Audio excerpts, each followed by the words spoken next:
Lovely thing about a beer. This is the longest mine's ever been. Ever. Yeah. This is it. This is the longest it's ever been. I can't do it. After it gets to a certain point, I Just gets all itchy. can't. So I actually have some beard oil in my... The Joyful Youper presents Blue Collar Camo, a blue collar outdoor podcast focusing on hunting, fishing, and everything outdoors without breaking the bank. Join the discussion, share your thoughts, and thank you for listening to Blue Collar Camo.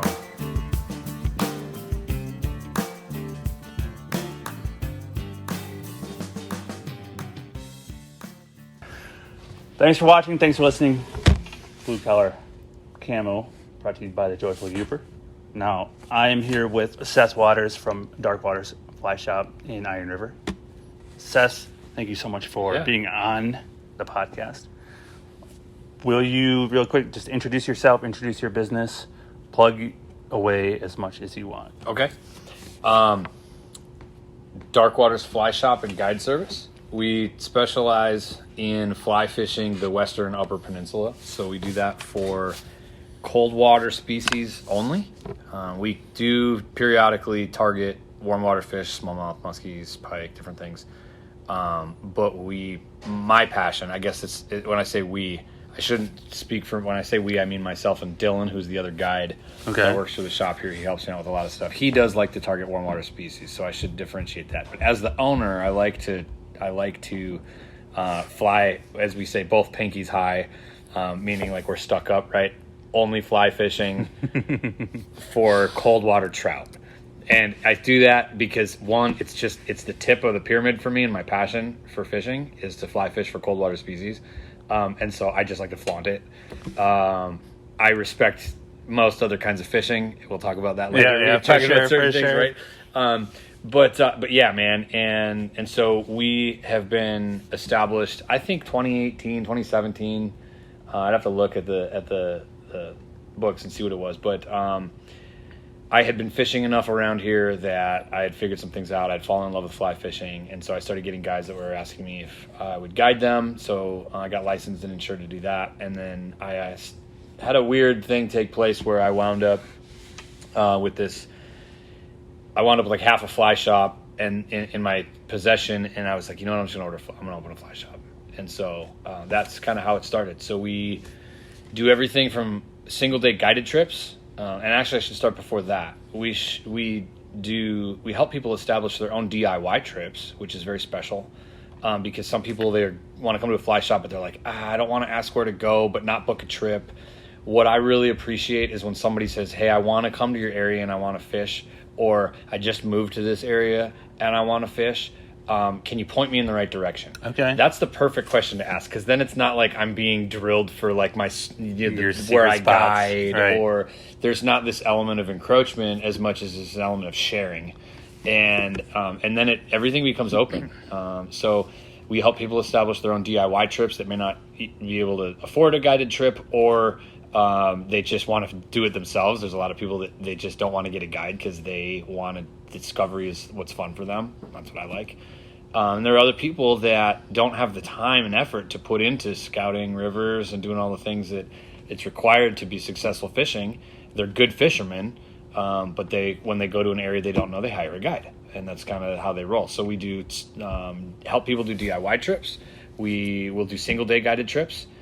Full day trips. We don't do any half days. We figure if we're getting our gear out and we're getting it all together, we're going to spend the day on the water. Make it worth it. Yeah. And then the last thing that we do that we really have started doing over the course of the last year was we do destination-based style trips where we do it for groups of up to three people. It's a 3-day, 2-night, all-inclusive fly fishing package where you're actually meeting us at our base camp, which is a wall tent, like a large wall tent with a wood stove, bunk beds, kitchen, living area. It's been called bougie by a number of people. To me, it's just camp, and so it's mobile though. So we can have it set up in an hour, and we can have it torn down in probably 2 hours and packed appropriately. Nice. And it's a full camp, and we'll set that up in various places that we are licensed to do so with the state of Michigan. And And so we'll do that, and we'll do a destination-based style trip. Now, sometimes we have that tent set up, just for anyone listening that knows us or might run into us out there. Just because we have that tent set up, if you recognize us, that does not mean that we're guiding. We also set that tent up, and I will set that tent up as a base camp for myself when I am in an area for a long period of time, whether I'm running guided trips up on Superior or whether I'm doing something more inland. Sometimes it's just me because it's saving me time and money driving an hour and a half to wherever I'm going to meet a client. Oh, sure. Multiple days in a row or something. So I say that because, and people see that and they're like, "Whoa, oh, he's guiding," or this. No, not necessarily. It's also my mobile home. Well, being in the UP, I mean, it's a large area, but it's a small community. Yeah. I mean, if that would make sense. Yeah. Everybody knows you. I don't know if you know. If you've not met Seth, I'm sure you will somewhere. I mean, you're a minister. Yeah, I pastor a non-denominational church in town. You are right in the local coffee shop, so Yeah. I mean, your fly shop's right behind us. Yeah. So you're going to see him. If you come down River, you're going to see Seth or someone that knows Seth. So like I said, a small community, Yeah. but in a large area. So now, how can they find you? That's the thing. How can they find you if they, besides coming into the shop, or what's the best way to reach you to get a trip? Our website. And there's a ton of information on our website about who we are and what we do. There's links to all of our social media stuff, our Instagram.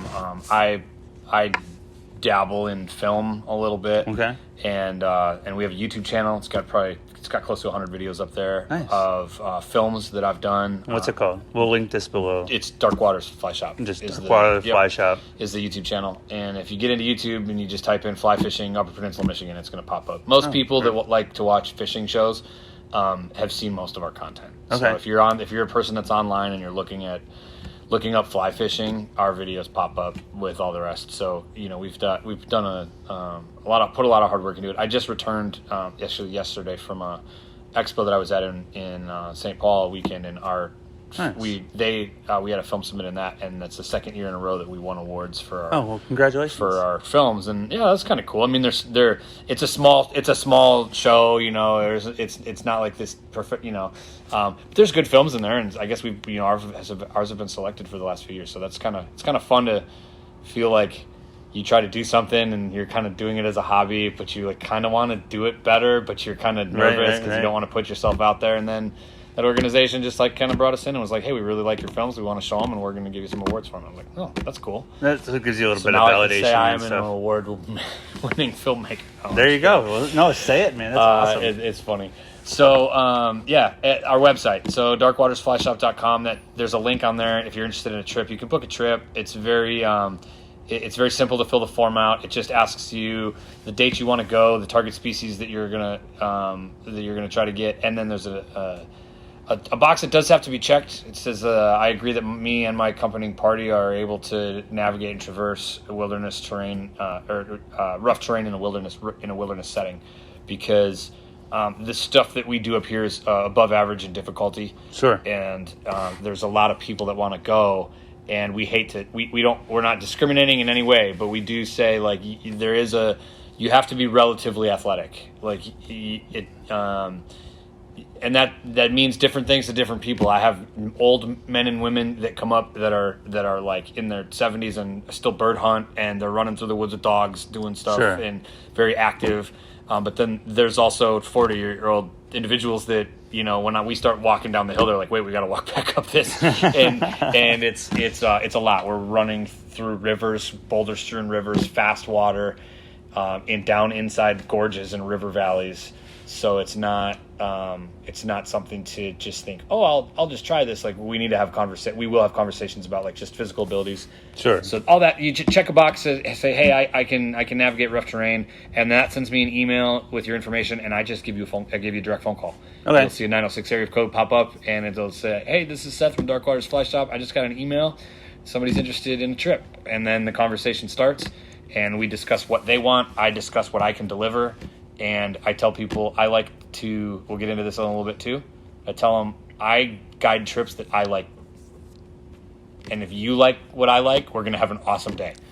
If you don't like what I like, there's a number of other people that you can go and check out, and they might be able to give you what you want. But I have done enough other business stuff in life where I'm at the point now where, like, if I'm going to run a business, I'm going to run it the way I want to run it and not get burned out by it. So Right, and that's so important to have that open communication with your clients right from the get-go. yeah, And so they know what to expect. managing so you know expectations. That's like the name. If you want to be a fly fishing guide, that's the first thing. Learning how to manage people's expectations. How long does it take from them filling out the form online to the phone call and then when they're on the river? I mean, They can get a phone call as soon as 10 minutes after they submit an email, depending on What I'm you're doing, doing, right. when I'm doing it, or as late as a week later. okay. Just Yeah. depending. There's weeks where it's just things are super busy, but they will get the phone call.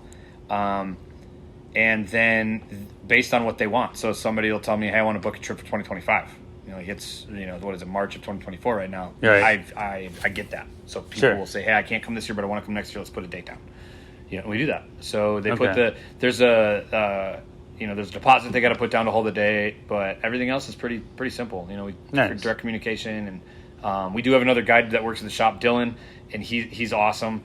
And so there obviously are more inquiries at this point than I can do in a summer. So then Dylan will do a number of them as well. And in some cases, like 2 summers ago, when my wife and I had Harvey, our youngest son, he did most of the trips that summer. Right, which and makes that's sense. That's just how it had to go. But Dylan's a phenomenal guide. Like, I've had a couple of people that are like, well, we want to go with Seth. And I'm like, you're missing out if you never go with Dylan, because he's going to show you stuff that I can't show you.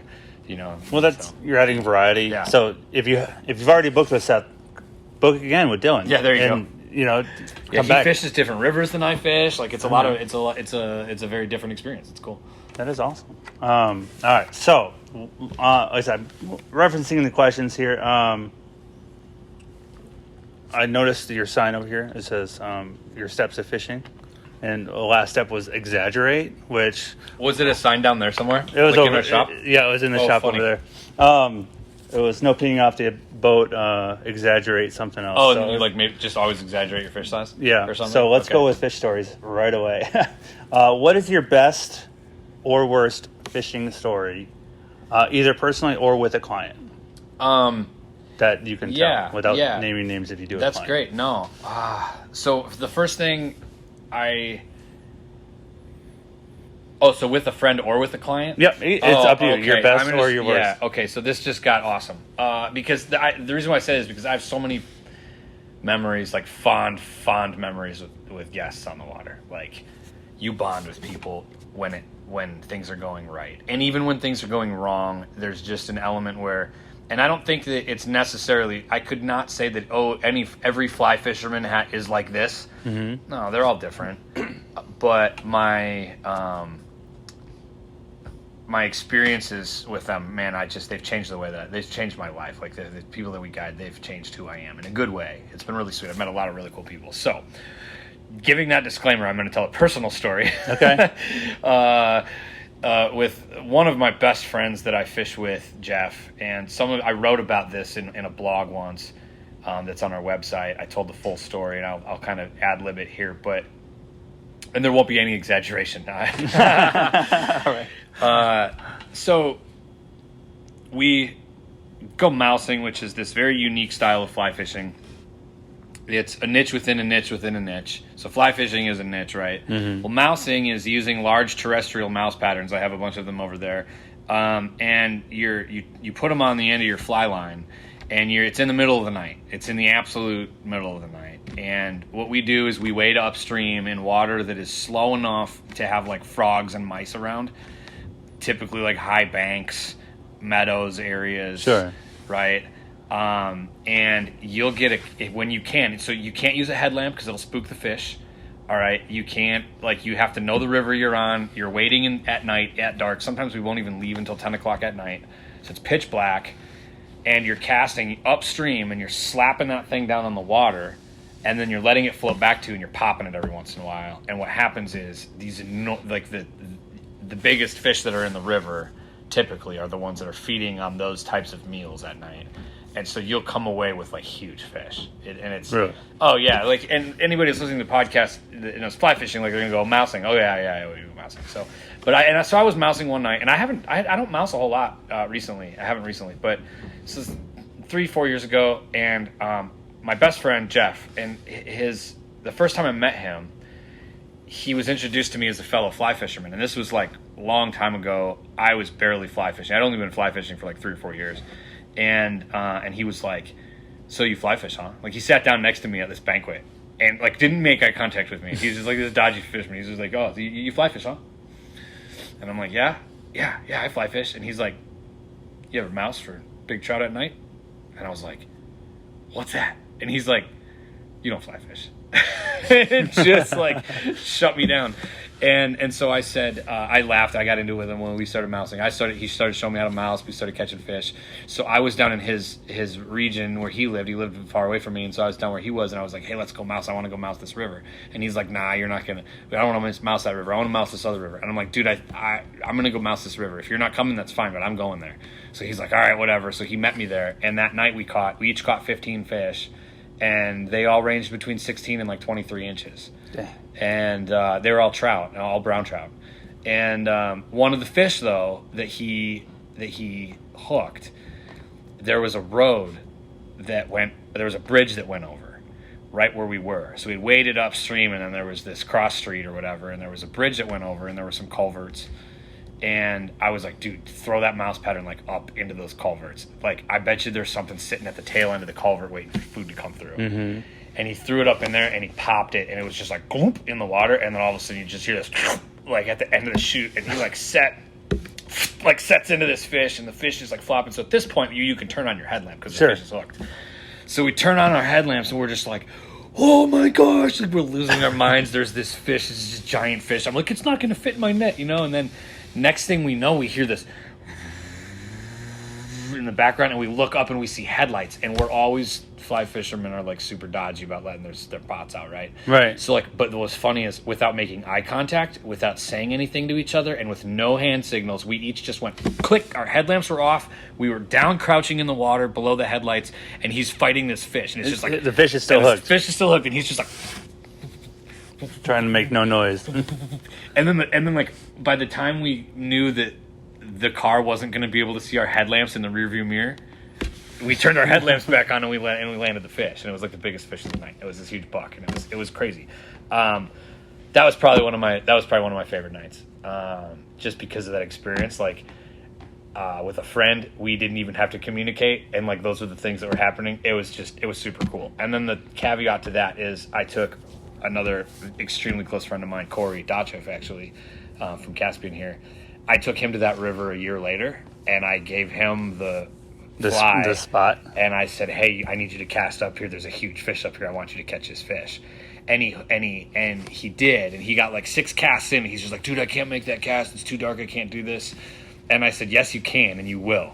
And in the next cast he had up there, we landed that same fish a year later. Really? And I could show you pictures on my phone right now. You can literally like overlay the spots patterns on the fish. It's the same exact fish. That's awesome. Same exact fish, and it was larger. It was like half an inch or an inch larger, and so it was incredible, man. To see that take place, and I'll use that story to like justify catch and release fishing. Sure, makes sense. Like some people don't. We don't need to talk about that, but like, I'll use that story to justify that. Somebody'd say, "Well, if I let that fish go, somebody else is going to kill it." They don't know that. Like, I have a ton of fish that we know by name. Like, really? Oh yeah. Like, I shouldn't say a ton, but like every couple years, there's a fish that you catch, and then you catch it again, and it has like, we had one last 2 years we've called Scarface. Scarface is at the headwaters of a large river around here, and he had an osprey or something like kind of try to come down and nab him. So he had this huge scar like right across his like the back gill plate, and we caught him a number of times one year in the same spot, and then the next year we caught that same fish a couple more times, but it was like a quarter mile upstream. And what's crazy about that is last year we had the largest runoff that we've ever had in the history of runoffs in the Upper Peninsula. Like, the snow melt off last year was, we still have bridges that are out, right? And that fish was within a quarter inch of where we caught it the year before. It's just wild with the seasonal changes, with the winter, all the water that comes through. It's kind of all neat. the variables. So, and anyways, so that's my favorite story. You said least favorite story, or no? Did we mention best that? or least? No, let's do best. Let's Okay. just stick with the best. All right. Let's just focus on the positive.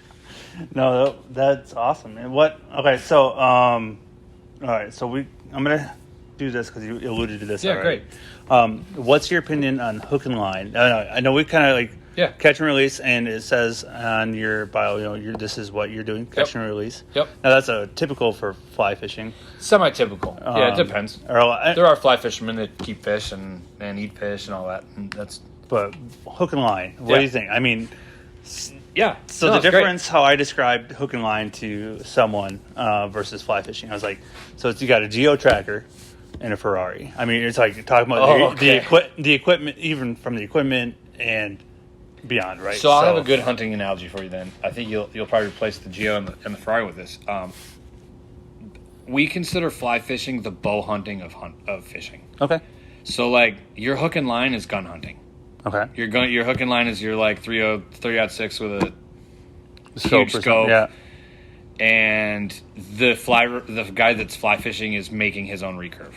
Okay. And he's like doing his own arrows. In fact, most of the guys that I have that bow hunt that also fly fish are guys that make their own recurves and make their own arrows and shoot deer, or like go to another state and shoot like a huge elk with a recurve and an arrow that they made or something wild. Like I've seen there's guys that I stayed in a guy's cabin that we guided one time and I can't remember what it was. It was some huge elk or something, man. It was just the whole the wingspan of the rack was like in a peaked cabin. Dang. Like just the whole thing, right? It was crazy. So and then right below that is like the bow that he shot it on. It's like neat, man. You're like, wow, that's cool. So gun hunting, you're going out, you're whacking a deer. I call them forest cows. Like you go out, you shoot a deer, you put some meat in your refrigerator, you go back to camp and drink beers, or you know what I mean? Right, yeah. There's tons of tradition behind it. That's awesome. Like I actually go and I don't deer hunt because I like to fly fish, and I actually fly fish when everybody else is deer hunting. So everybody's off the rivers. Yeah, and streams, man, I have the whole place to myself. But like I love the tradition of it so much that I have friends that like I'll come in from fishing and I'll go meet them out at their deer camps after they're done hunting, and we just hang out. Playing cribbage or, you know what I mean? Mm-hmm. Just eating random snacks that somebody's wife made or whatever, right? And I love it. It's really cool. And so, but the difference is, I think that there's a lot more that goes into fly fishing than conventional fishing.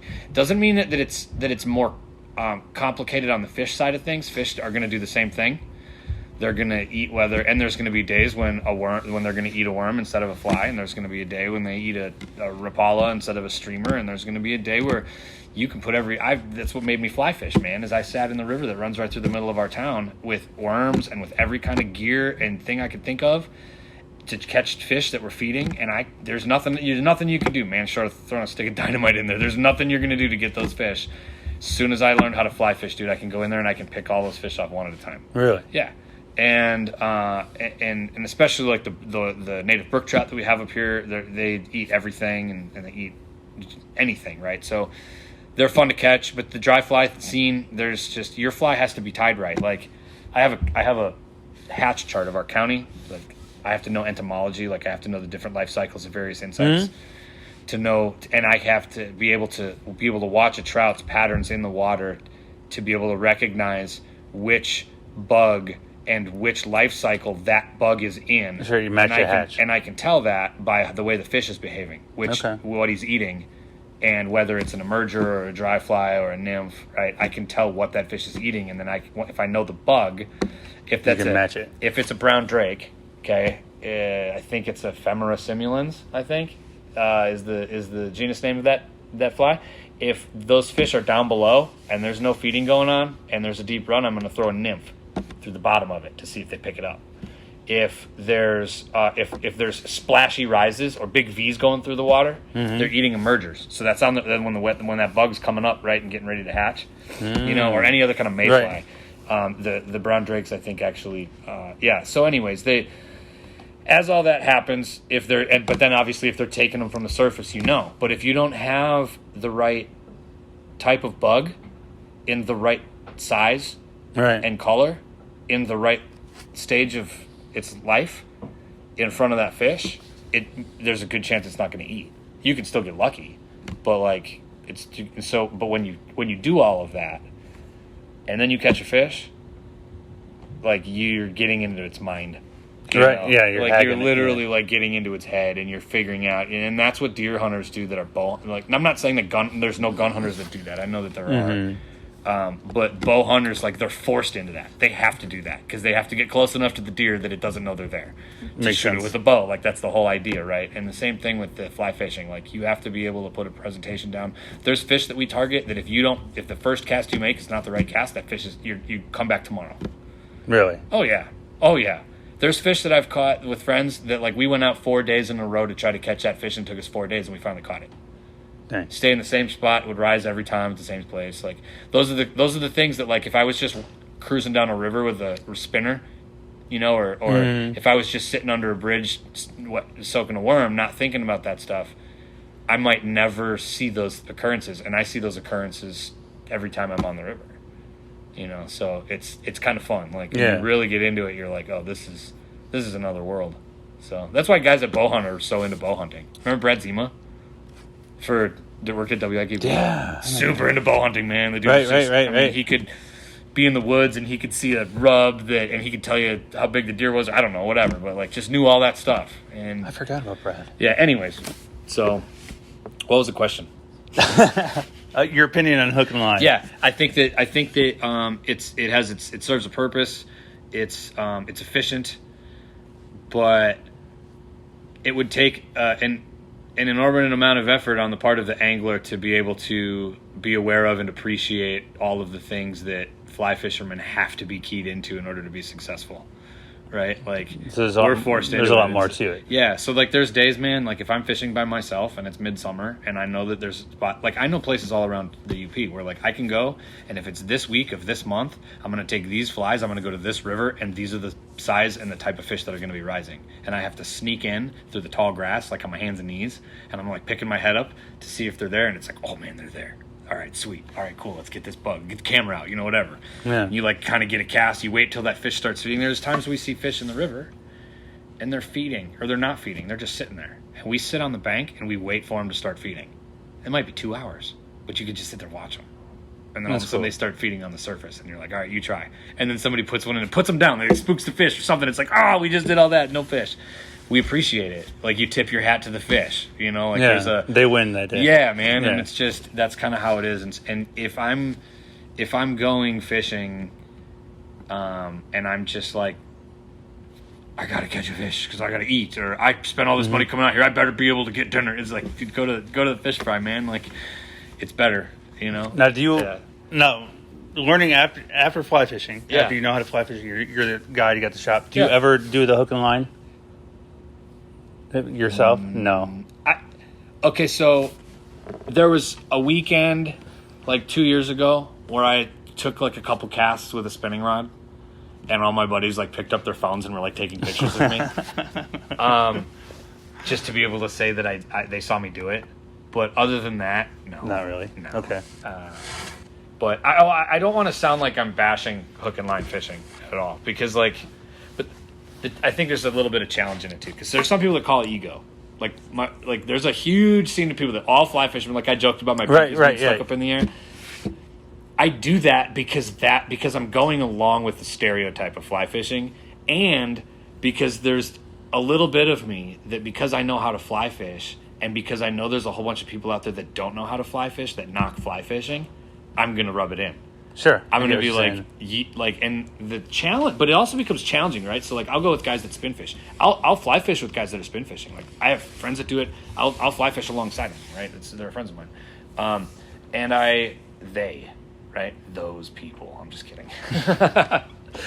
and so when we're out there, though, it's a challenge for me, because they might come into a hole, and all they got to do is they go, clip, there's a sinker, clip, there's this bait, boom, I caught that fish. And it's because that bait swims deeper or it's heavier. Mm-hmm. And like, fly fishing is way more technical than that. We can't just do that.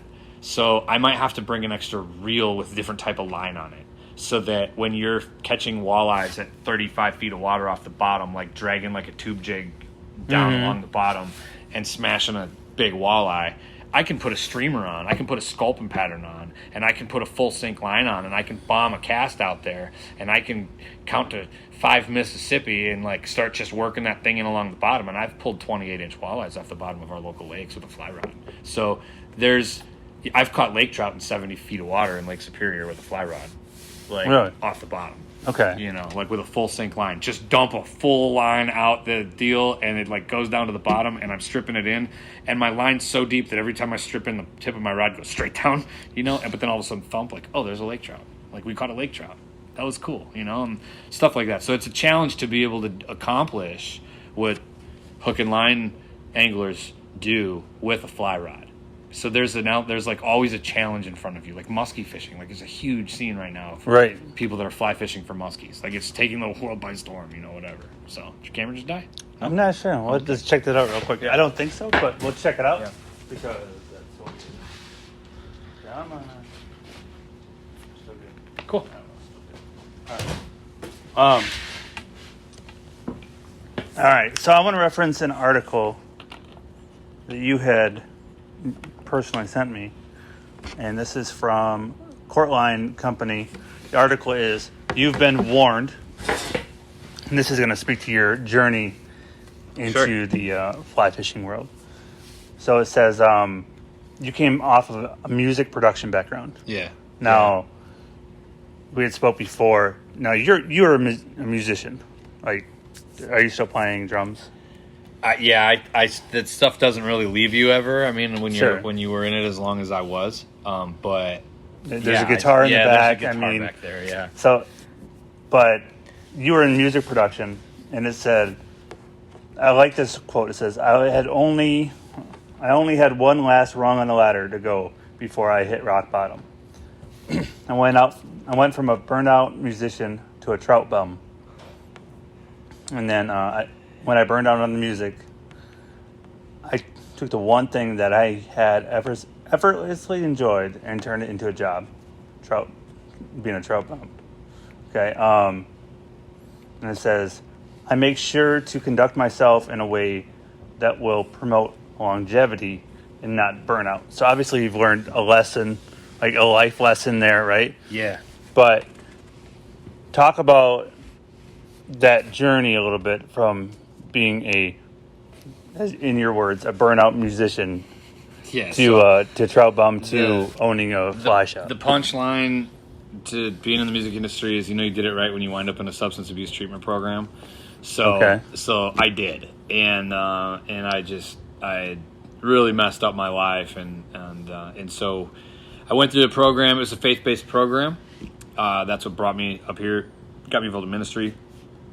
So, but in the background of that, when I first moved up here, I've been self-employed almost my whole life, and so I ran a recording studio and a sound company, and I ran that for, I want to say I ran that for like 12, 13 years, and I did it full-time, and I, bought property with it. The sound company did well enough, and I was able to do it good enough that I was able to buy some property downtown.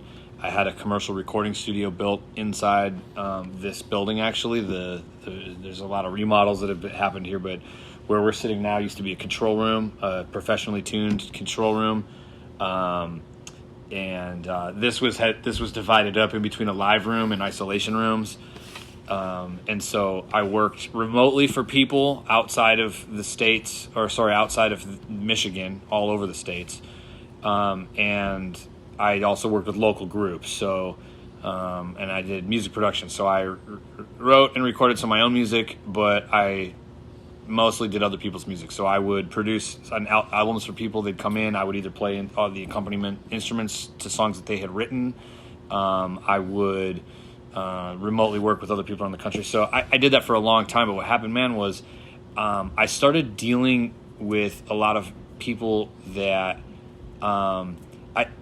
the jobs that I was getting were no longer as enjoyable, and I was becoming frustrated with what I was doing. I think some of it had to do with just what I had to deal with in the music industry in general. But I got burned out on it. I was taking jobs that I shouldn't have taken for less money than I should have taken them for. I was, put in really awkward situations at times, with musicians that that that I was trying to help, right? Right. You know, but then it was just like, this wasn't going the way that I saw it going, and so projects were being compromised. I felt like, and I wasn't feeling like I felt like I wasn't doing projects that I was enjoying anymore, and that might have been just a personal thing inside me, but behind the scenes, I had been fishing now, and so when I started seeing the opportunities, I actually ran the recording studio and the fly shop seasonally, and I alternated seasons for 3 years, where this whole place was set up as a recording studio, and then I would pull all my equipment out of here. It would all go down in the basement, and my whole fly shop inventory would come up here in the winter or in the summertime. Really? And I made that I did that transition, I think 3 times. It was a lot, man. I could imagine. And so, I mean, literally, like, there were times when, like, there would be in the control room here, there'd be like a blues band recording, and there'd be my fly tying bench, like over on the side with all my fly tying materials all over it, you know.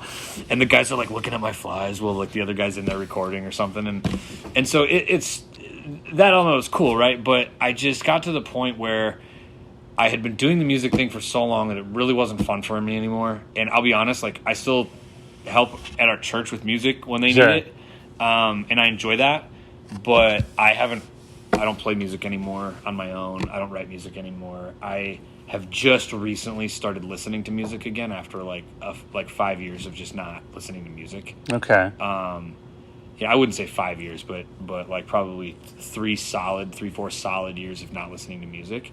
And I've just now started kind of listening to it again and like enjoying some things. But I've had the creative outlet through the video stuff, like the video production. So to get to your question, burnout musician to a burnout or to a trout bum. That burnout musician, man, I burned myself out, and now to a trout bum, where I do. I don't mean to say this this will get used against me, I'm sure. Don't use this against. Yeah, them. whatever. I run my business the way that I want it to go, and I don't mean that to sound too selfish, but I've realized that if I can stay within the realm of my passion, I'm going to do it really well. Sure. I'm going to do it really well, and I'm going to enjoy doing it, and it's going to always be getting better. Like I'm going to find new ways to like do what I feel good at, or that I feel like is giving people a sense of enjoyment and like right. And there's deeper connections that happen. But sometimes I get people even in the fly fishing industry, like I did in the music scene, where it's like they want to wave a bunch of money in front of you and then just have you do whatever they want, and it's like. Yeah. That's an engineer. That's not a producer. That's what an engineer does. You tell the engineer to turn that up and to turn that down. The engineer turns that up and the engineer turns that down. But a producer is like, hey, cut that song. Yeah. Like, and then you not get upset about it, right? And that's what I had been doing with music. But when that element kind of stopped and I just started getting bands that were like, hey, this is what we want, do this, I was like, this wasn't fun for me anymore. Right. So I got burned out on that. So here in this situation now in the fly fishing thing, that's why I say I only guide for cold water trout on the fly rod. Why? Because that's my favorite thing to fish for, right? And I know that I can do that well. And if your thing is that, then you and I are going to be able to be really good fishing buddies. Now, these are the other things that I like about fishing. I like sitting on a bank for 2 hours and waiting for a giant fish to rise. Rolling the dice that it might not happen. Right. If that's not what you're up to, we don't have to do that, right? We can do something else. Sometimes I like swinging streamers through big current and just waiting to see a huge flash just roll on that streamer, right? Sometimes I like nymphing deep holes for like steelhead or lake run browns that are like, 15 pounds potentially, right? What's the biggest fish you ever caught? Kind of off the cuff, I know. But like brook trout. I've not landed a brook trout over 15 inches in an inland stream. I do target coastal brook trout on Lake Superior, where I've caught as big as 22. Nice. When we are talking brown trout, gosh, like I haven't hit the 30 mark on a brown. I've hit 20. Not yet. I've hit 29. I've hit 29. I've hit 29 and a half. And steelhead, we've landed some pretty dang good steelhead. I've seen some pictures. I couldn't tell you how big though, and so, and even that, man, like I'm starting to get to the point where I was at this fly fishing expo, and I heard a guy that owns another shop. So he's standing next to me. We're talking. This other gentleman comes up to the two of us, and he's like, looks at this other gentleman that I'm talking to, this other shop owner, and he's like, "Hey, I was just fishing a river over by your place the other day," and he's like, "Oh yeah, you were?" And he goes, "Yeah." He's like, I caught 22 fish. I caught 22 fish," and the shop owner goes, "Oh, you're counting, huh?" And I heard him say that, and I was like, I had just met him, and I was like, I really like your vibe, man. I was like, I really like that. And and I told him that the next day, and he's like, yeah, I wish I hadn't have said that. Right? I didn't mean to come off. I didn't want to be a jerk. He goes, sometimes it's just like, oh yeah, there are people that count need to know how big their fish is, or there are people that need to know how many they caught. And sometimes I want to know, man. Honestly, I'm shallow enough that I get you. Sometimes I'm like, no, it's not. Oh, it's 14. It's not 15. It's like, oh man.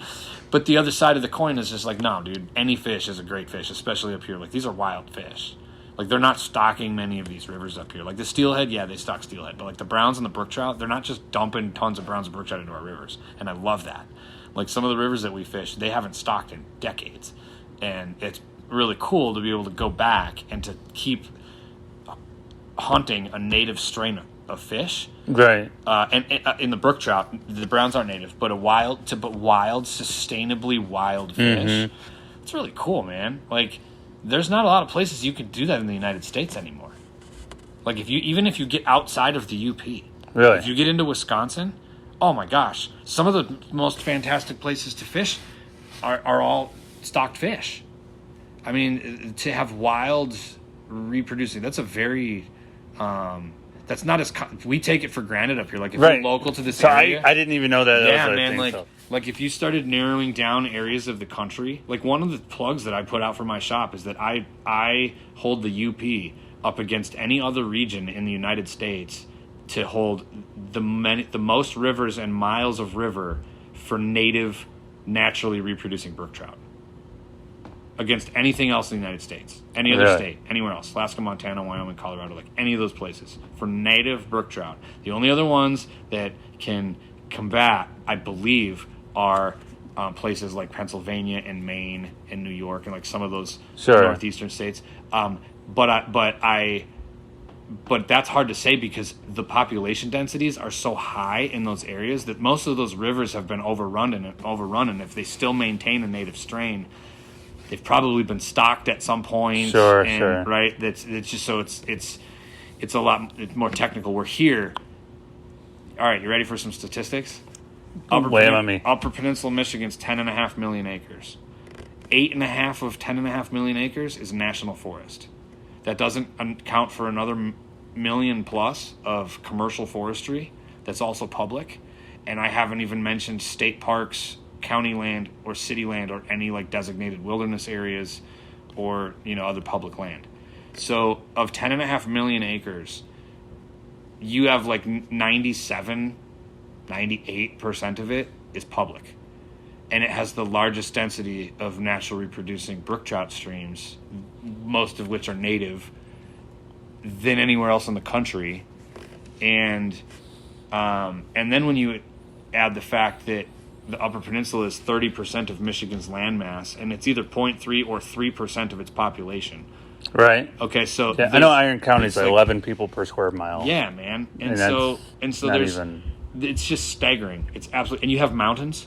Like we don't have mountains. Like Mount Arvon is like 1,980 feet. What mountain is that? Arvon. Okay, yeah, I've never been there. Yeah, and it's like there's other ones that are close. Like I mean, that's the foothills of the Smokies, man. 2,000 feet? Yeah. Like, that's not a hill. That's a mountain, right. We've got Isle Royale National Park. Gosh, man, that place is so cool. So, there's just a lot of there's a lot of really cool elements about where we live. And so, being able to stay passionate about that and to operate within that and to be able to explore it,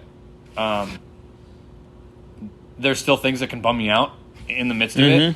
But as a whole, for instance, I had a negative situation happen this last week where I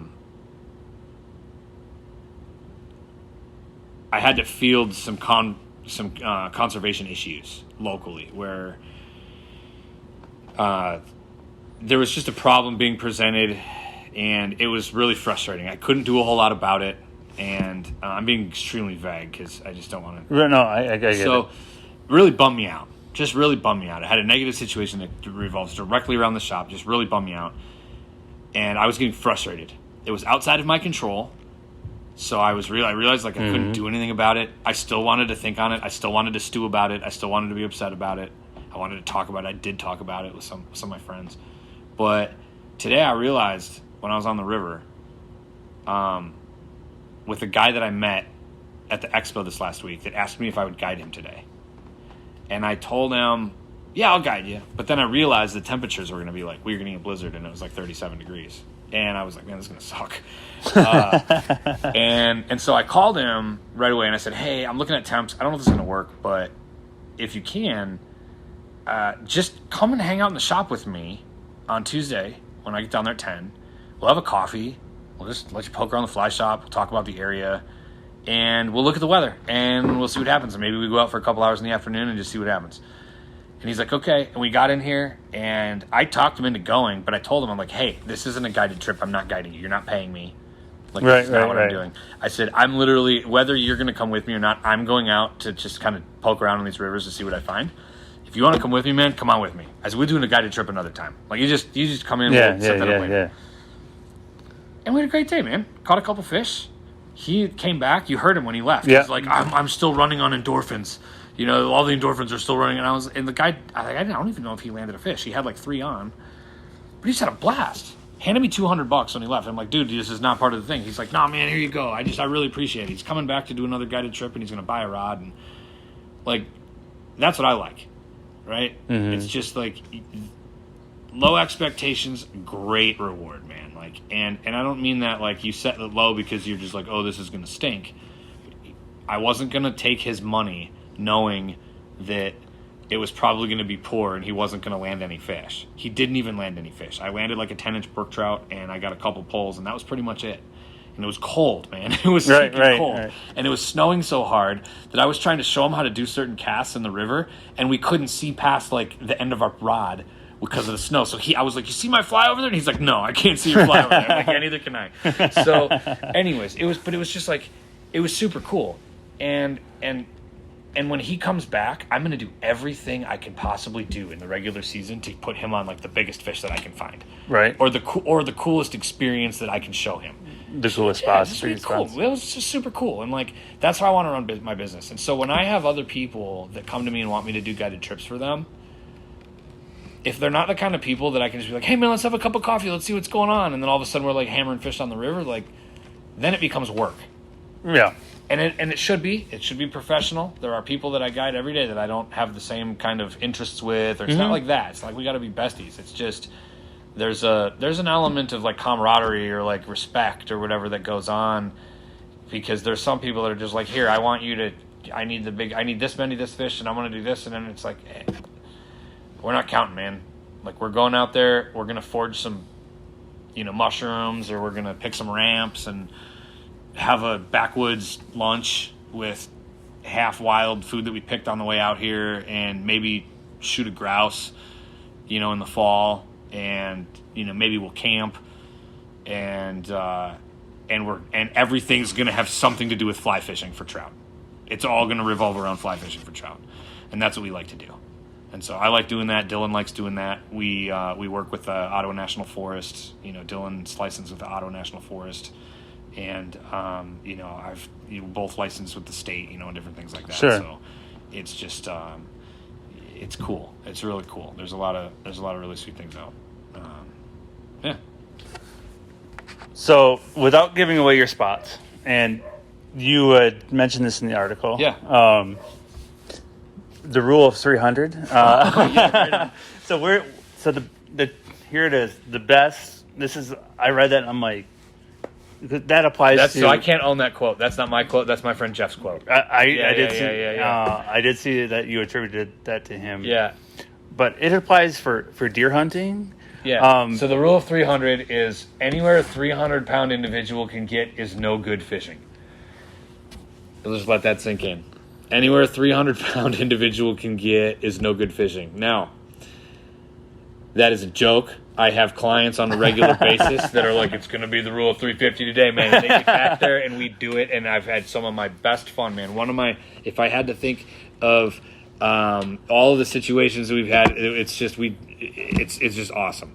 So, all that being said, you got the rule is you got to go somewhere that not many people are going to go. You got to go. You got to get past spots. The last person's tracks. If you can get back there and you see boot prints, you didn't find anything special. Maybe you did. Yeah, okay, maybe it's all enough. special, right? But like in your mind, if you're trying to check that box, you need to go further than everybody else to find the best fishing, right? So that's just the joke there. So getting out away from the furthest you can with people, but 8.5 million acres at your disposal, it's way doable. Dylan and I drove an hour and a half the other day, and over the course of a 6-hour trip, we walked 6 miles and traversed anywhere from somewhere between 500 and 1,000 feet of elevation changes throughout the day. So you're pushing. And yeah. I mean, I'm not saying we dropped 1,000 feet in elevation. I'm saying that with all the hogs, all the 100 and 200 foot hogs backs that we go up and down, hiking through the woods to get to some of these places, and you'd think that you can just walk down some of these ravines and connect to other ravines. Man, nah, dude. There's some crazy stuff on the north shore or on the south shore of Superior. Like when you start hiking around in those, dude, there's been times I've been turned around back there in areas where there's log jams that are bigger than the city block that we're on. Really? Yeah. Holy cow. Yeah. So do you use for navigation? Are you an Onyx? Yeah, I use Onyx. Yeah. Yeah. I use Onyx all the time. I love this stuff. Yeah, you get my Onyx. I'm gonna give you one of my kids or something. I don't know. I'm just kidding. He's not sharing you anything. Yeah. No, it's cool. And the special thing is too, there's other resources if you're really interested in like trying to get stuff. We sell a map. We sell the Michigan All Outdoors Field Atlas maps for the UP in northern Michigan. I think I haven't cross-checked them in the last like 6 months or a year, but I'm pretty sure that every single pin that I have on my Onyx is there's some sort of marker that's already printed in that map for like a fishing location or a boat launch or a campsite or public lands or whatever, and it's like I look at it and I'm like, wow, this is sweet. And the only reason why I advertise it, because some people be like, why are you telling people that, man? You're going to ruin all the spots. I'm like, look, do you see how many spots there are? Right. Like, this is ridiculous. So sometimes when, we have problems where, one of my issues that I was referring to earlier revolves around a situation where there was another podcast that went out. It's another podcast that went out a week ago with a fishing podcast. Okay.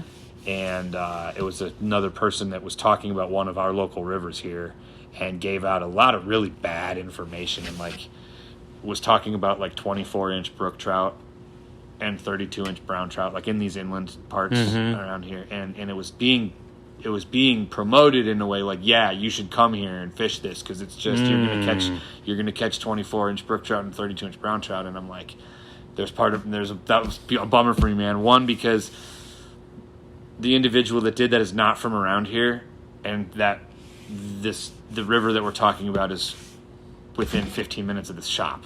Right. So for me, it's like home water, and it's like it's not mine. I understand it's not mine. Yeah. But it's like I don't want to see undue pressure here. And if you're going to do a podcast on something, you should just give out the right information. Now I've heard of some decent brook trouts coming out of a few deep holes in the river, but we're not going to talk about that. It's awesome. We'll talk about that off camera. So I know I talked to you about hook and line. Yeah. So I did a video where I went to Walmart and bought a bunch of clearance stuff. Yes. And a lot of it obviously is clearance, so we're ice fishing stuff. Okay. So I'm going to go over that. But first of all, thermos hook. Okay. This I just bought this. Yeah. You ever use these? Yes. Do they work? Yes.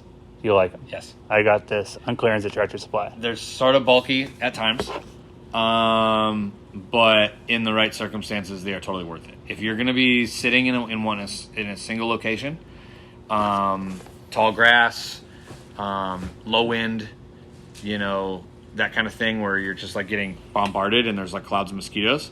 If you put that on and you hang it on your deal, or you put it in the ground next to you, or you hang it on your backpack, or do whatever you're going to do, there'll be a parameter around you where the mosquitoes don't. Yeah, they don't hang. Yeah, and it's absolutely like every time we use them. The exceptions are when it's windy, but usually when it's windy, there's bugs that go around. Right. So and then, but you do have to carry it around with you, and you have to have the fluid for it, and you've got to have the patches for it. And so there are times where, like, dude, I hate having those wrappers all over my stuff. Right. You know what I mean? I hate having to shuffle through little cardboard boxes and be like, how many of these do I have?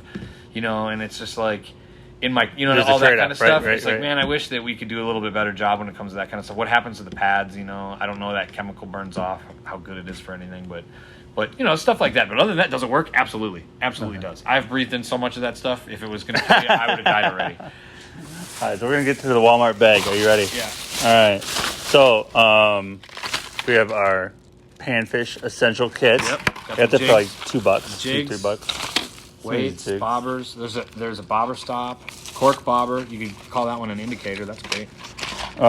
Would you use any of this stuff? Probably not, huh? I would use this ice fishing. I would use these ice fishing. I might even use this ice fishing.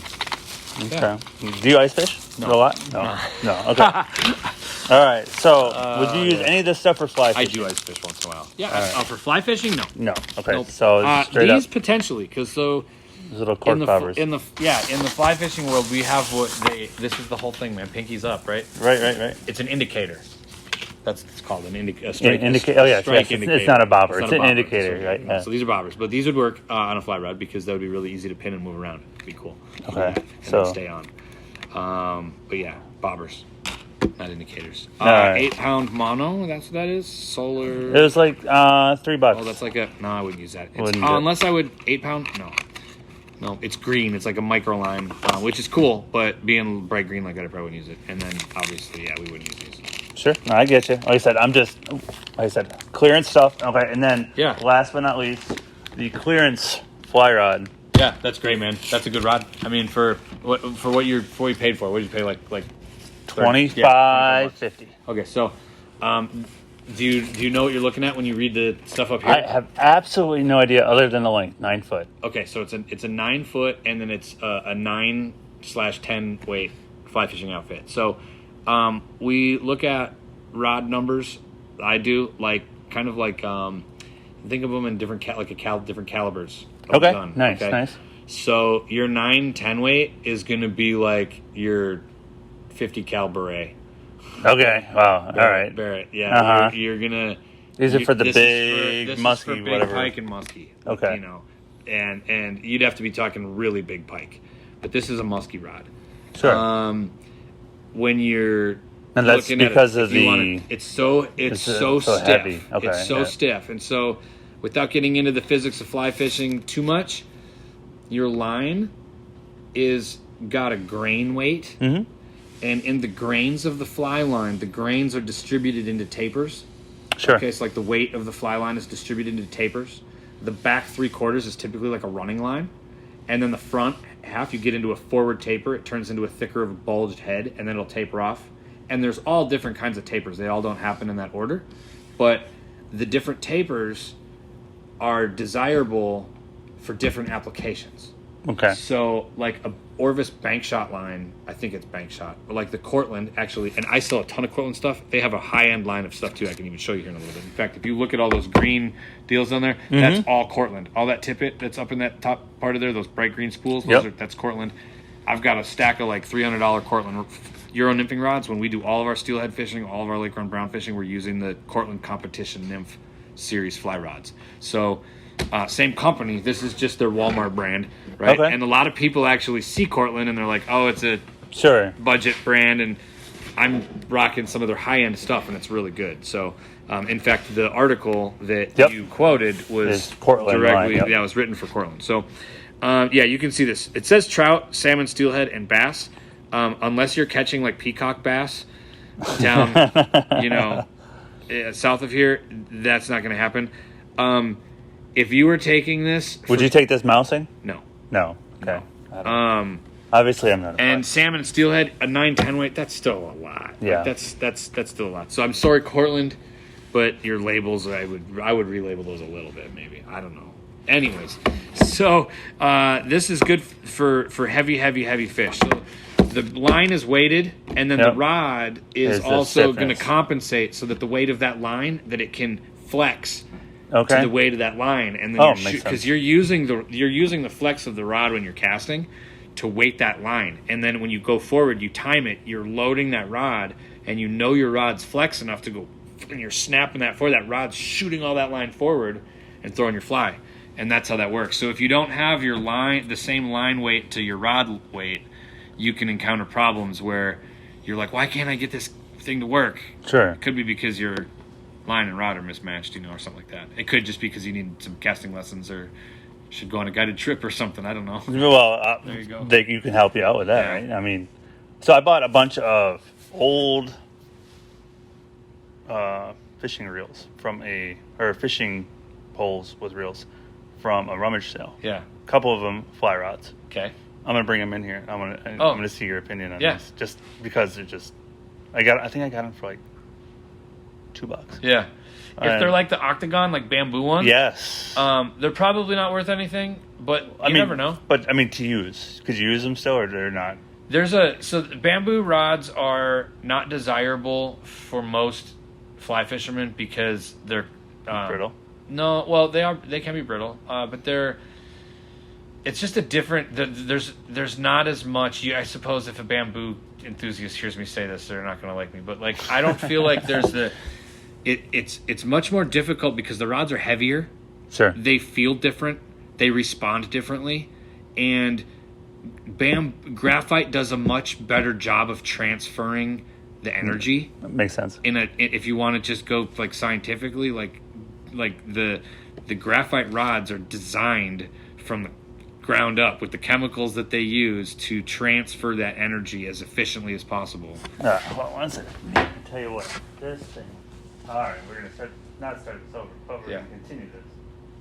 But we're going to go from there. So, graphite. Now, do you only sell graphite in the shop? I have one fiberglass rod up there, but it's mainly graphite. They make graphite now to have a lot of different types of actions. I mean, there's so many different types of actions you can get in a fly rod.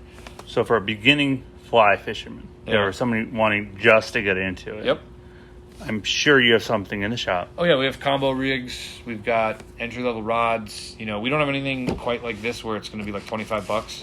Well, right. Like I said, this was on clearance. Yeah, no, that's fine. And we have had these in here at times. Oh, really? I have sold these. But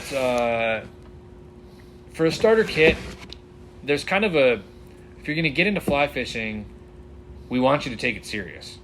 Right, makes sense. I know that sounds super snobbish, but it's like, I don't want you to decide that you don't like fly fishing because you bought this rod. Right. And because you took it out and were like, oh, I tried to trout fish with this thing and it was just sloppy and I don't know what people see in that and it was just as weird, right? Like, and then you might not want to fly fish again. Where if you get something that at least is the right tool, base quality, right? That's like good. You're gonna at least be able to it's gonna transfer the weight well enough, and you're gonna really be able to understand. Now, could you do that with this rod? In the right circumstance, you could. I could fish this rod and catch little trout here if I had to, but it would not be efficient. Wouldn't be as fun either. No, not as fun either. Starter rigs and different things like that. We've got all that covered. I will say, like, entry level setup is still going to be somewhere around $300-400. Okay. In my world. Sure. To be able to get you the right equipment, flies, line, tippet, reel, rod, all that kind of stuff. No, I've asked you this before, but do you tie your own flies?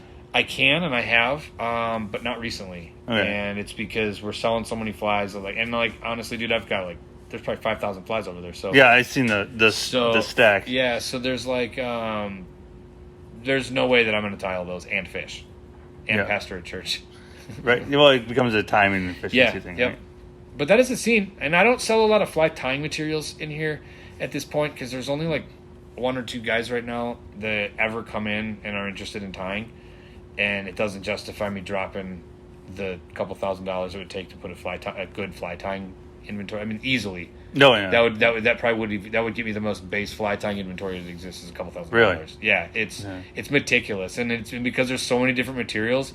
you can have the whole package, and somebody's going to come in and be like, "Oh, you don't have this? You know, you don't have muskox and butt hair for my fly Right. I need." You know, and I'm like, "No, I don't. I don't know. Just something random, you know." Right. I've had it. I get it. Yeah. Okay. Yeah. All right. So if you're gonna start out, what would be okay? What we kind of talked about this. What would be the best way to get your feet wet? Starting out, going on a guided tour or a guided. It depends on your personality. If you're the kind of person that really likes thinking things through and really likes adventuring and really likes trying things out, come in and talk to me, you know, or call me or whatever, and I'll just be like, "Hey, well, what's your budget? What's this? What's that?" Not because I'm trying to make a buck off you, just because I want to know what you're capable of doing. What I would probably suggest is that somebody goes to their fly shop, gets a decent setup, spends just a little bit more than a couple $100 on something that's going to be halfway decent, so that you can tell if you want to do it or not do it. And do you rent your rods at all? I don't know. No. Are there some we do shops provide them when we do guided trips. Okay. Yeah, Okay. you're using. I mean, gosh, the guy that I was fishing with today was rocking. You know, he was fishing with between the rod, the reel, the line that he was using. He was probably rocking $1,000. Sure, You but know, so you'll all day. provide it. Yeah, So just let him use it all they day. can bring. That's how their I sold own a rod. Is he fished with it for a day, and then he was like, "Oh my gosh, this is amazing!" And then now he's going to buy a rod. But So can they bring their own if they? Yes, absolutely. Okay, so you bring your own, or you will provide. yeah, and if you show up with this, and we're going to go brook trout fishing, I'm going to tell you to leave this in your car and to use my rod. Sure, makes sense. You know, but it's just so it'd be like using your one wood on the green. Okay, You know, right? it just wouldn't. It's too much. Yeah. Makes sense. Yeah. So, book a tour or guided. Do you call them tour? Call them guided trips. Guided trips. Call them adventures. What you know? Yeah. Book an adventure with Seth. All right, one other thing. Well, two other things, but I have one other question for you, and then we're going to go to the other. I have two other questions. I'll just put it that way. So, what would you say to someone who's struggling to find meaning in the work they're doing, and how do you pursue their dream or working towards their dream? Because going from burnout musician to trout bum, you made that transition of, hey, I love fly fishing. Now that's my dream, and now you're doing your dream job. So speak to that person who wants to get there, or that transition. So I've been in a somewhat arts-based career path my entire life. So in the music scene, that was a passion, man. I could pick up any instrument laying around the room and play it if I had never played it before. I could just pick it up and screw with it for 10 minutes, and then I could write music on it and perform with it. And I did that a lot. It was just something that came natural to me. The problem is that it became very hard work. But I didn't really analyze what I was getting myself into. I was just following a passion blindly, without knowing anything about the business side of things, or the expenses side of things, or the financial, the time commitments that it was going to take. And my passion blended with my job. But then when I wanted my passion to support me, that's when. And because I didn't have a business sense, I didn't know how to say no. I would sell myself, Sure. Short of a lot of work. But there were a lot of aspects of the music industry that I didn't like eventually, which were the amount of effort that it took to, now in digital music production, right? And I never screwed with tape or anything, but the digital scene right now, dude, it's just a nightmare, dude. Your platforms are always changing. Every day it's another firmware update. You're having to reset I literally will do firmware update on monitors and speakers. And the technical advancements are great in some ways, but in other ways, man, it was just I had to be a technician. And I didn't want to be a technician. I wanted to be a musician, right? I wanted to produce music. I wanted to write music. And so I just fell short when it came to the business side of things. Sure. And I made the decision that if I wanted to do music more, I was going to have to focus way harder on the business side of things. And when I looked at it, I was like, that's a nightmare, dude. I am not getting involved in that. It's just, dude, musicians don't even make money. How am I going to make money off of them? You know what I'm saying? Right, yeah, it's yeah. just it's not pretty. And so then when I started fly fishing, and I had people that were there, and it was like the clientele were like people that were really into the outdoors. And it might be a father and son that, it's their first time and they saved Christmas money to book a trip, or it might be the retired CEO of such and such company that books 4 trips a year, because he can and he likes it, and he doesn't even know what river he's on. He just likes coming up and doing guided trips in the UP, right? And I do all of those. And so, but the reason why I've gotten to that point is I can look at this, and yes, there is a business side to this. Thank God for my wife, dude. Like she got involved. She dove in with me like a year ago, 2 years ago, and on this was kind of like my little side hobby for a while. Yeah. And then it like started growing, and she jumped in and she's doing our books now, and she's doing these orders, and she's helping me with stuff, and it's not just my gig anymore, it's ours. But at this point, I'm kind of setting the parameters of how I work. I set the parameters of the people that I guide. I'm not being judgmental and elitist and turning people away, but I just am honest. And I'm like, look, if you're not going to enjoy the day, I'm not going to enjoy the day. Right. So I need to know that you're going to enjoy the day. So I need to be able to manage expectations. We need to be able to this is what we're going in for. And if that's not what you're up for, that's fine. But let me refer you to somebody else, Right. And the honesty up front, really. Yeah, I mean, man. your clients must love that because... you know what? Most do, and I have a lot of return clients. I would say that at this point I'm like up to 50% return clients. Okay. And I don't have a problem taking people that don't know how to fly fish. I love it. I love taking people that don't know how to fly fish because we get to show them how. We get to have a good time together, as long as they're willing to learn. All right, if they're teachable. They are hiring us as guides, so we appreciate it when they actually do what we ask them to do. Makes sense, right? Not everybody does, and so that gets interesting. But it is what it is, man. We're really good at, I would say, for the most part, really good at looking at people and learning how they learn. In the car ride to the river, I'm going to know if you're a visual learner or an audible learner. Makes sense. Based on the conversation we're going to have on the way there. I'm gonna be watching how you're putting on your waders, because that's going to tell me if you can go this path or this path, right? And if you can, all those types of things, right? Because that you've had to learn when we first start walking. I'm going to purposely get in front of you, and I'm going to slow down just a hair, and I'm going to see if you walk into me. Because if you walk into me, that means I'm going to be able to walk my normal pace all day, and we're going to be able to cover some ground, and we're probably going to catch a lot of fish, right? But if I slow down and I realize that you're still 20 feet behind me, and then I have to slow down, and now we're only going to cover half the water that we were going to cover that day, right? Makes sense. All those kinds of things are going through my mind at any given point when I'm on the river with somebody, and it's going to determine how our day goes. And so that's why I like to communicate before our trips. It's almost like a consultation, Sure, it makes sense. To know that they're gonna get what they want, and that I'm gonna be able to deliver. The rest is up to the fish. That's my dog barking upstairs, by the way. Oh, that's right. What kind of dog is it? He is a border collie blue heeler mix. Okay. Yeah, Nice. Captain. Yeah. That's his name. Yeah, That's awesome. yeah. So that's kind of what a day on the water looks like, or how we try to, coming out of the music scene, being burnt out on one thing, coming back to this. That's how I'm trying to keep myself from getting to that point. Yeah, just defining, say, hey, this is what a good day looks like. Let's tailor the clientele and the experience to match your good day, and just saying, hey, you know what, like you said, I guide like I like to fish. Yeah. So matching that with your client, and then having that honest conversation and learning to say no. Mm-hmm. It seems like saying, I'm not the best fit for you. Yeah. I mean, look at it this way. If I'm out in the woods and I went and harvested a whole bunch of whitefish last fall, okay? And some of that whitefish that I harvested and some of that whitefish that Dylan harvested, we serve on our trips. We'll get it smoked. Or when we're at, Steelhead Camp or Browntown or Trout Camp, which are those destination-based trips that we talked about. When we do those trips, we cook food. And, to be able to pull out, something that you harvested over the winter. Yeah. Some walleye fillets or, whatever, some venison sticks or whatever it is, you're sharing that with them, man. And it's nice when, they get it.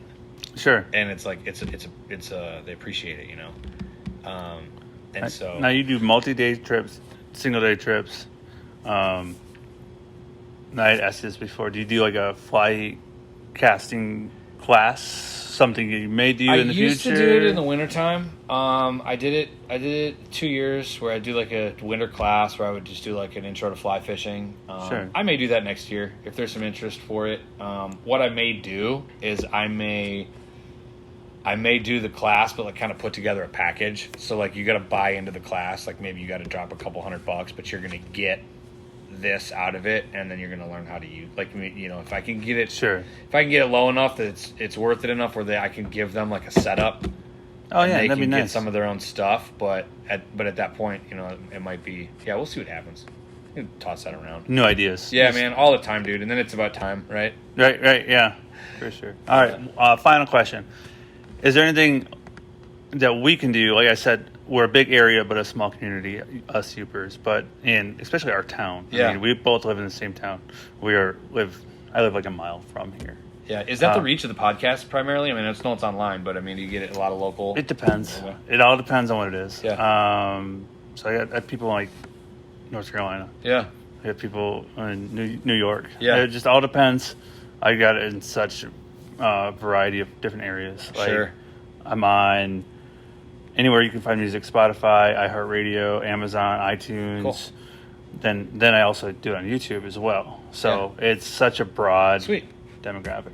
But is there anything for us locally, or even myself, that we can do to promote either fly fishing or just your business, or just how do we promote you and how can we help you out? Because communities should help and neighbors should help each other, right? So how can we promote you and your business? I think that the biggest thing is to consider what there is up here. You know, I'm a fan of promoting the natural resources to be able to maintain the natural resources. And I think it's safe right now, like to do some of these things in promoting tourism or different things like that. You don't want to overdo it, right? But like when we're talking about 8.5 of 10.5 million acres being national forest, that's a huge thing of playground, man. Like, right. You know, the UP is bigger than other countries in the world. You know what I mean? And it has it's stinging a lot of biodiversity, and it's very cool. So when you understand what we have, and you understand the fly fishing, the impact that has on a fly fisherman, you realize that this is just an insane amount of land that you can explore and you can fish, and most of what you're going to catch is going to be native, you know, or if it's not going to be native, it's going to be wild, meaning it's naturally reproducing, like in the current climate, like it's the current seasonal thing. So like when you're inside tucked into your, you know, onesie going to bed at night, like those brown trout are holding it down out there. You know what I mean? Right. Every year to year, they're not just put and take fisheries. So when you realize how special that is, you see the implications that it has on fly fishing, then you start to say to yourself, why did I think I had to move to Montana to try fly fishing? Why did I think I needed to go to Colorado or Wyoming to try fly fishing? Why did I think I need to go to Alaska or Oregon or Washington State to try fly fishing? It's like, this is it. Like, you know, one of the states known with some of the most notable statistics around fly fishing is the state of Michigan. You know, Trout Unlimited was founded in the state of Michigan. Really? Yeah. So, it's Michigan is a thing, but like the UP is the thing separate from the thing. You know, Michigan is where everybody, you know, in the Midwest, everybody goes to the Manistee or the Asable or all these other rivers. Dude, nobody's coming up to the Iron River. You know what I mean? Nobody's going to these other rivers that are around here that like, and I have clients that have been out west and they fish all over the world, right? And they say, if I would have known that I could have fished here, this close to my house, I would have never gone to those other places, or maybe not as much. Okay. You know, I mean, it's like I have a guy that he had a job where that took him all over the world in film. Okay, for very, very large production companies, and shot. You know, and was involved in all of it, produced a bunch of it, like all kinds of stuff, and so. You'd think that a person like that's traveled the planet and been everywhere and seen everything, that likes to fly fish, where's he going to want to fish? He books 4 trips a year with me. and he has for the last like Dang. 4 years. Really? It's awesome. Brings his family up. Like, That's awesome. And it's just like it's this sweet time that we have on the water, and we catch fish. Like we catch big fish, and it's fun, man. It's a lot of fun. So that tells me, okay, there's something up here. Blue Collar Camo wants to thank you for listening to this week's episode. Hit that like button, hit subscribe, leave us a review, and tune in next week for more.